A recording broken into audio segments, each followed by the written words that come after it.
Listen, as much as I talk shit about the wrestlers, at the end of the day, I get it. They're doing the best they can with what they're given. And if anyone's to blame, it's creative. And Triple H, and it just baffles my mind how people come to the defense of this bald fraud and say, oh, it's not him, it's the creative team. SmackDown's not terrible because of him, it's Road Dogg and this and that. And it's like, come on, man. Do you guys not realize he's the CCO, that he's the chief content officer? Just like before, he has ultimate say like Vince did. Of course, he's not overriding things like Vince would, but maybe that's why the product's just falling off a cliff and the ratings keep going down from pay-per-view to pay-per-view, and people still want to come to the defense. Oh, why do you care about the metrics? You're not an analyst. You're not part of the company. Oh my god, boo-hoo. No way. I'm the manic nerd, people. Do you think I don't believe in my head that I'm fucking part of the company? Hell, at this point, I might as well be a stakeholder. Hell, my life depends on this company succeeding. Why do you think I preach and talk shit and just critique every little thing? My livelihood depends on this. I am hungry and I want this company to succeed. I'm fucking Vince McMahon reincarnated, people.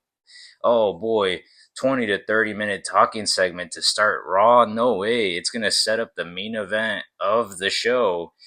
Oh boy, I hope it doesn't end in a DQ or a roll up. Oh, surprise, surprise, another DQ for the third or fourth week in a row.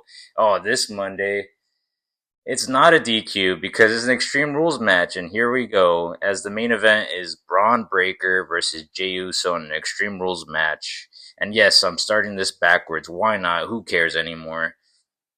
They have an Extreme Rules match, and it's like, people want to say, "Oh, but it's Extreme Rules. Why should it matter if there are shenanigans? It gets a pass. There was no rules." Are you fucking kidding me right now? It shows how lazy the booking is, how lazy the creative is. They just want to throw out every top star they can out there to make it a clusterfuck so nobody sees how shit Jey Uso's in-ring work is.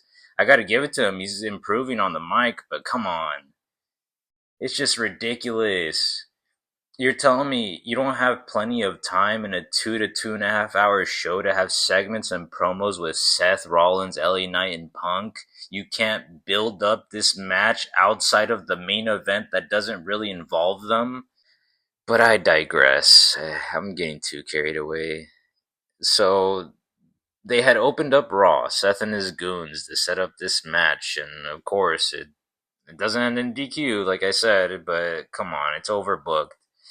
Io versus Raquel wasn't bad, but why do they keep making Raquel job to people she should easily beat and manhandle? I don't get this whole fascination all of a sudden with Io. Asuka was 10 times better. What is it about Io? Asuka was the complete package, it's just the pushes never got there. They gave up on her too soon, and with Io just out of nowhere, oh, let's give her the title. And then everybody gets behind her for some reason. Then again, they tease Rhea and Io teaming up to take on the Kabuki Warriors. Penta versus Xavier Woods. It was a good match, but damn, the crowd was so dead. Which doesn't even make sense because they always pop so damn huge for Penta. Like they're jumping out of their seats, throwing their babies in the air, trying to throw their babies at Penta the way he threw Xavier Woods' hat back at him. A wonderful surprise, Mr. Iguana and Dragon Lee versus JD and Finn Balor. It's nice to see Mr. Iguana getting more and more TV time. Sure, it's a silly character, but I'd argue he's more over than Jey Uso was around the Royal Rumble. Becky versus Natalia. Even though Natalia can work, this match was a copy and paste from last week with Natalia instead of Maxine for this match. Then Nikki Bella makes the save after the match as Becky's beating down Maxine. And how is Nikki throwing better punches and forearms than most of the current roster? Tell me that. Tell me when I'm telling lies. Naomi relinquishing the title. As she lets everyone know that the rumor was true that she is pregnant, which good for her and Big Jim. It just sucks to see her run end this short when it was looking so promising. And it finally turns out the crowd is alive as they actually wake up for Naomi's promo to chant and cheer her on. Jey Uso versus Braun Breaker, like I said, ridiculous, overbooked, lazy booking, whatever you want to say. And now we have it official that Roman will have the job to Bronson Reed. NXT opens up with fireworks, and this was a really good match. Josh Briggs and Yoshi Iwamura waste no time, no entrances, just straight to kicking each other's asses, I tell you what. As they jump start their street fight in the first 10 minutes, already putting Jey Uso and Braun Breaker's match to shame. They're being stiff as shit, showing no concern for one another's health, without being too over the top. Good match. Briggs picks up the win. Ricky Saints versus Jasper Troy. I feel like they've been having matches against each other for months. Like, why can't Ricky get the type of push Ethan Page did? That dude is a charisma vacuum and is being pushed like he's the second coming of Hulkamania. Makes no sense. Then the 6-woman tag, Fatal Influence versus the Elegance brand. Corey Graves says, what a hard-hitting match at the end. And my brother in Christ, it was just screeching and yelling. The only one that can work is Fallon Henley, but she's just a stooge for Jane Wayne Gacy. The main event, Trick Williams versus Javon Evans. Finally, no gay shit, just gang shit. Match was ruined by Dark State and the lights going out. I seriously don't understand why they're putting so much stock into this stupid group. They're not the fucking Shield. They can't recreate that. It takes actual talent in those positions, not just making them look like they're the Shield. And Javon Evans wins in the darkness as NXT is going off the air.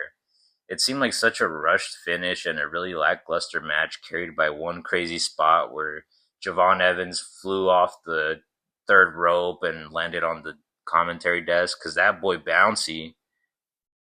Dynamite.